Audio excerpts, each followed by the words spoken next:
And then it was like, and Charles, what's your character? I'm like, I do declare. And Ben lost it.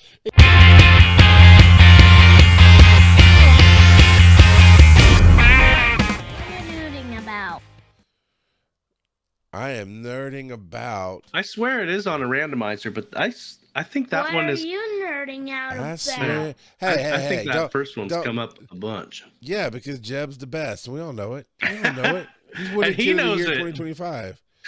Brought to you by Jeb. All right, mine's actually kind of quick, so I'll do mine, then we'll do yours. We did at CONjuration. We played the Cryptid Capture Core, I think is what it is. It was Tales by Bob. Oh. I know that. It's Bob, you, Ben, me, and I know her name. We're for Hollis. Yeah, Hollis. And this is one that Bob wrote, and it's a short book. It's not says Bob says betrayal. Copyright. You didn't get to the office before I did, sir. Ha ha. I don't even know if you can buy these ones on his website, to be honest. I know you can buy them at his booth. Yeah. At cons, but I don't know. Yeah, I don't know if he ships them or how that works. But he wrote it's a little booklet as opposed to a one-sheeter, which we'll talk about in a second. But it's not D&D 5th edition, right? It's not a bajillion rules. It's simplified. Here's the universe. Here's the ideas. Go forth and have fun with people. And I struggle figuring that out on my own, so I really enjoy doing that with friends. And you drove me nuts with your jerky, man. You were such an old man. You played such an old man so well on that one. And we only had 45 minutes, so we didn't really, any of us get to do a whole lot. But we had fun with each other, and it was such a blast. And I think it was that night even I said to Bob, I was like, hey, let's bring this to Wise and Nerdy. Let's because we always try to find something fun to do with our listeners. And we've watched Batman Mask of the Phantasm. We've done, I think, a hangout before. But this would be something that you could come and participate with us easily and watch it for free if you didn't want to participate. And so Bob was down. He's like, yeah, man, we'll do that. It's a really easy pick up and play kind of thing. And it's just about having fun and being a little nuts. Then the next night. And I did find it on his website, finally, on his other website. So instead of Tales by Bob, it's on beardedbardinkworks.com, and they've got a store there. So it's beardedbardinkworks.com/page. And the one we played, actually, most of them are $3 or free. So they're relatively cheap. But yeah, that was a bunch of fun and just kind of hamming it up and right. He got his jerky. He did, and you got knocked out. That's hilarious.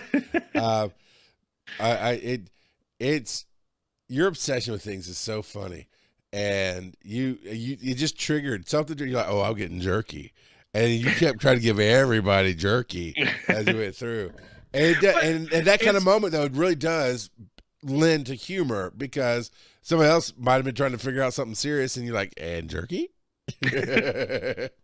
Well, because going into these one shots, especially where you're performing on a panel, I try to find some kind of a shtick to ham we up. all try to find that hook that just your character's going to do it. Yeah. And so I went with jerky.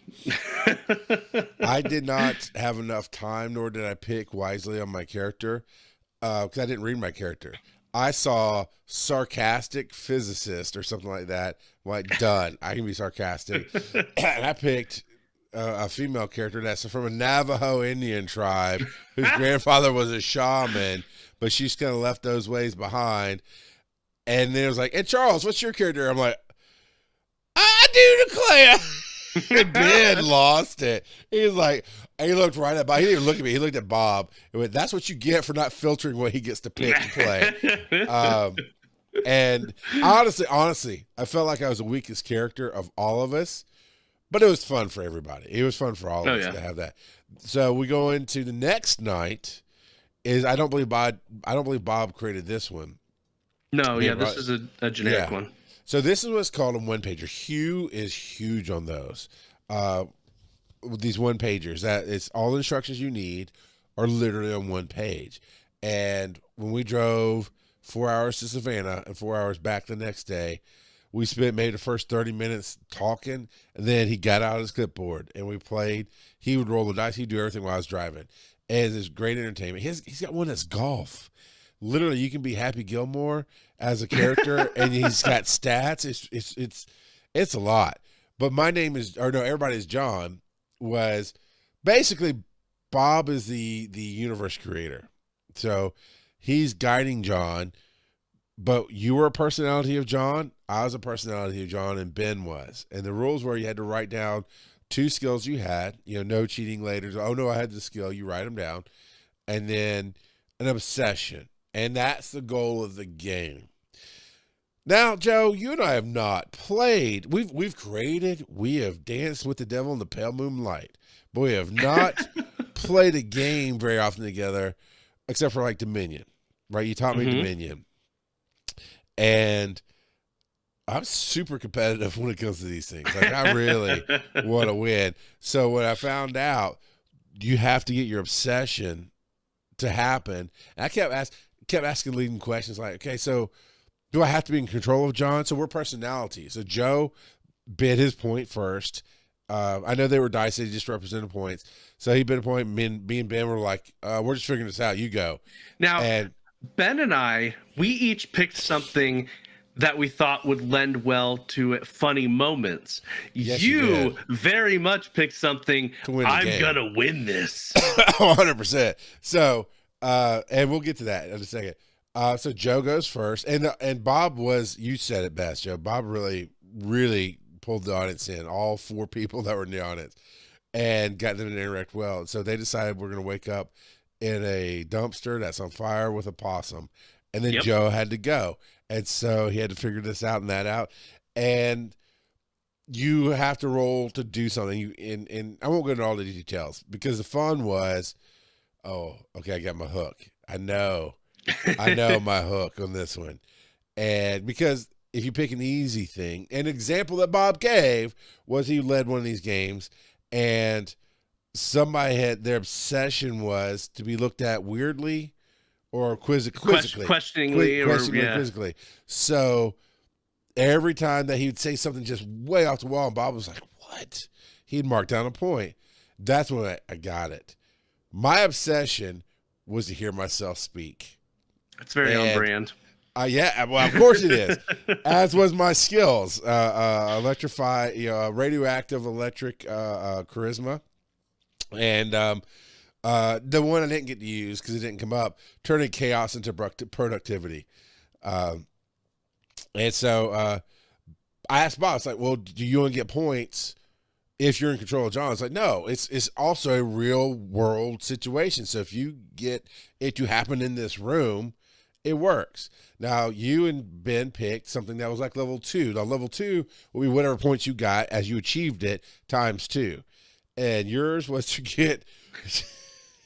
So I fed into ChatGPT. I said, what do you know about Everyone is John?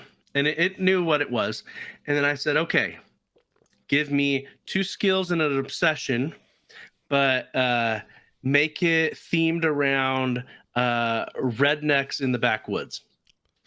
And so it gave me improvised critter handling as one of my skills. So since I went first, I immediately took the possum with us. Immediately, yes, you did. And my second one was backwoods engineering. Basically, my guy is the MacGyver of the backwoods, and or my personality rather. Sure. And but my obsession was collecting the perfect roadkill trophy. And which so, I did not figure out. And so the signs were there. My thought was the audience didn't specify whether the possum was alive or not. And so I'm like, there's a chance this possum's dead. I'm taking it with us. It ended up being alive, and it stayed alive. And despite your efforts. Despite my efforts. And Charles created a cult that worshipped the possum, and it Kind of. yes, yes, and you converted a priest to your Yeah. cult. Yeah, it was chaos, and like you said, Bob did an amazing job of getting Yeah. the audience to interact, because every time we as John would turn, he would turn to the audience and be like, okay, what do they see? Yeah. And so Yeah. from We got some really random stuff thrown at us. yes, we did. And so there was some very odd things that were connected to this alleyway that we started in, but the audience was loving it. I had people come up to us the next day and tell us how much they loved Everyone is Nice. John. And so yeah, no, it was a blast. Yeah. So I was using my little notepad on my phone to mark down basically anytime that I got acknowledged for something I said.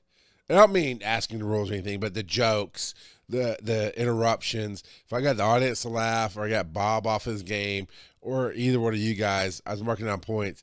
Except I was marking it. I started with like capital I's, like Roman numerals, and then of course it just went to lowercase i's. Like whatever. I just kept hitting it. Now at some point I'm like, I'm never gonna be able to count this because it's all smushed together. So I'm like, I don't know how to separate them. Didn't matter. You didn't get yours. Ben didn't get his. But so when it came down to it, Ben revealed his first, which was getting the cops called on other people, which is funny because I'm like, what is your obsession with the police? Not actually putting together. He had an obsession with the police. Yours was the backwoods critter thing. And I went, Bob, what do you think mine was? He goes, to start a cult? I'm like, no, that just naturally happens with me. That's why I'm a great podcaster. Because there was no intention. There was no intention to start a cult. Somebody at the beginning of the game, when we said something about the possum, somebody said something that was not this, and my brain went, Possum Christ? Did you say Possum Christ? And I said that, and Bob chuckled and went, all right, that's my hook. I am going to be crazy and make this possum cry. Yeah, but you're crazy, right? You're insane. You. I have never heard a moderator of a panel say we're going to hell as many times as Bob did. But I think Bob got a little uncomfortable because the other thing I did was he got very uncomfortable. Yeah, but because the other thing I did was see, that's beauty with Bob. Bob can roll. Bob can take the punches, and he knows the audience. I was like, I'm so used to Dragon Con having very clear rules of adult times after 10. Before that, it's family friendly, PG-13, whatever. This con does not have that rule. And now we're not people that during the daytime are going to. They have an unsaid expectation, but yes, they do not have that hard rule. But there were times like I was on a panel. No, I was listening to Chris, who runs that's his con, and he would say nothing offensive, but something that you probably wouldn't say during the daytime at Dragon Con on my track. It's kind of deal, right? It make the audience different audience, right? And so I was like, well, you know what? Let's see if I can get kicked out. Let's see if I can get sat down by Regina and Chris and Angela and be like, all right, Charles, we had a report. So I pushed some edges. I regret nothing, but there will not be a repeat of Possum Christ. I can promise. So it probably won't be this calendar year, more than likely, but we're going to work with Bob, and we're going to have a dad's game night where we're going to do Everybody is John, because it's 3 or more people, and we'll slot a 2-hour slot so Bob can really flesh out the game. And the people who don't want to play, you're still the audience, and we would love for you to play with it because you'll be suggesting things, and it'll just be a fun different thing to do. And that's my 2 cents. So that's why I was not about. All right. Brought to you by Bob McGee. Are you Bob McGee?